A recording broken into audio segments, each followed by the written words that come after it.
वकील बहू। जनक पेशे से एक बहुत अच्छी वकील थी, लेकिन कहते हैं ना, बहू कितनी भी बड़ी तोप क्यों ना हो, सास के सामने तो भीगी बिल्ली ही होती है। अरे जनक, क्या बात है?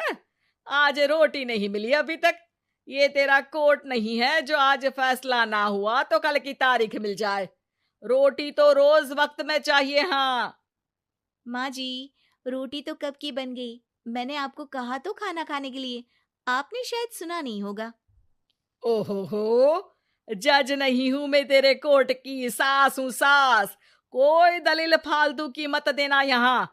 बहुत जानती हूं मैं इन वकीलों को। अपनी बात ऊपर रखने के लिए झूठ बोलने में जरा भी नहीं सोचते। तभी वहां जनक के ससुर आ जाते हैं। अरे भाग्यवान, क्यों बेचारी के काम को कोसती रहती है हमेशा। मैं भी तो था वहां जब ये आई थी तुझे रोटी खाने को बुलाने के लिए। सास को तो अब गुस्सा आ जाता है कि कैसे किसी ने बहू की साइड ले ली। अरे वाह जी वाह। वो तो मैं जानती थी कि कोई ना कोई गवाह तो ये पेश कर ही देगी। पर मैं तो अब सीधा खाना खाकर सोने जाऊंगी। मुझे आदत नहीं है किसी से बहसा बहसी करने की।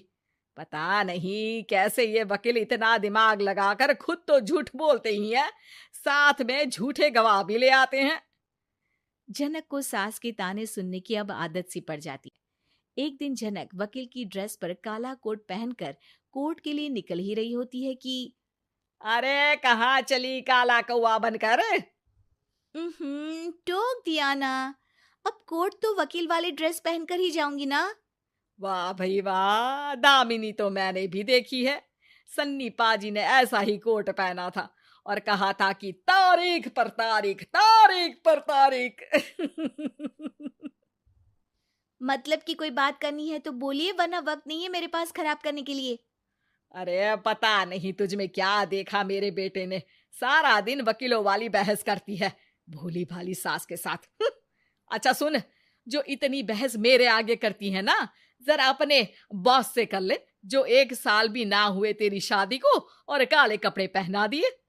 अंदर जा और लाल कोट पहन कर आ, पता तो चले कि नई नवेली शादी हुई है। अरे माँ जी, कोर्ट में मेरा बॉस क्या करेगा?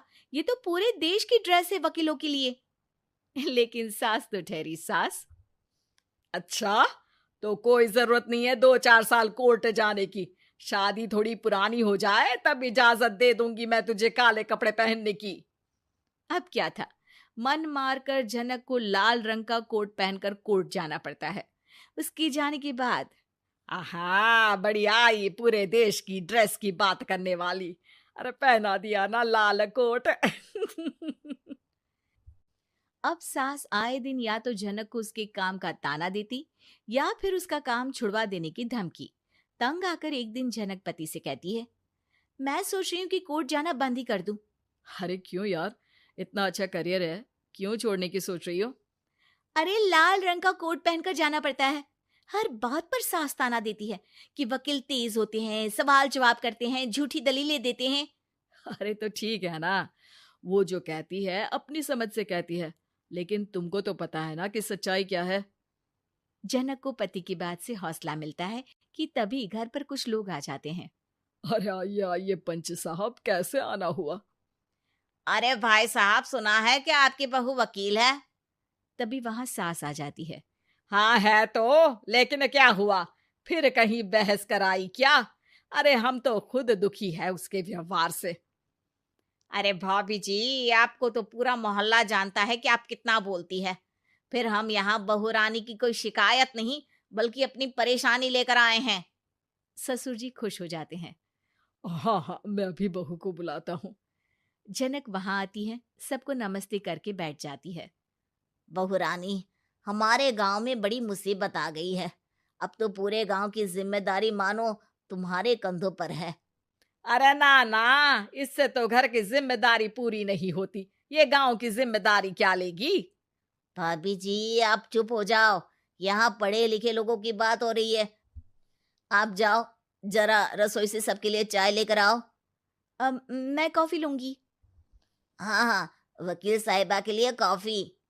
सास सर पैर सब पटक कर वहां से निकल जाती है। बहू, गांव में पानी नहीं आ रहा है, पड़ोसी राज्य ने हमारा पानी रोक रखा है। इसका मामला तो बड़े कोर्ट में चलेगा पंच जी, लेकिन ऐसा क्यों? वो राज्य हम लोगों से पानी के पैसे मांग रहा है। अब आधे गांव में पानी की सप्लाई खत्म हो गई है बहुरानी। अच्छा पंच साहब, बात गांव की है तो मैं जरूर केस लड़ूंगी। यहाँ एक बार फिर सास की एंट्री हो जाती है। अरे वाह जी वाह, ये काम करवा लो आप हमारी बहू से, बहुत अच्छा करती है। मैं हूं सीधी सादी सास। इस लड़की ने कैसे लड़ लड़ कर मुझे साइड कर रखा है, ये तो अब आपको पता चल ही जाएगा। अरे भाभी जी, आपकी आवाज तो पूरे गांव को सुनाई पड़ती है जब आप बहू रानी को सुंदर वचन सुना रही होती हैं। अरे वकील बहू मिली है, फक्र करो फक्र। हाँ जी हाँ, सारी फकर तो हम लोग ही करें।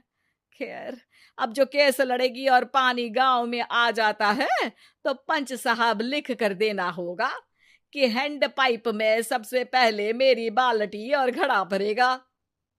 अरे फिर तो हम बहू रानी के नाम पर घर पर ही सप्लाई दे देंगे, लेकिन ये इतना आसान नहीं है। बहू, गांव के पास अभी वकील करने की भी पैसे नहीं है तो। अरे पंच साहब, ये मेरे गांव का मामला है, मैं आपसे एक भी पैसा नहीं लूंगी। सास को बहू की बात पर गुस्सा आ जाता है, लेकिन सबके जाने के बाद झनक मन लगाकर गांव की परेशानियों को दूर करने में लग जाती है।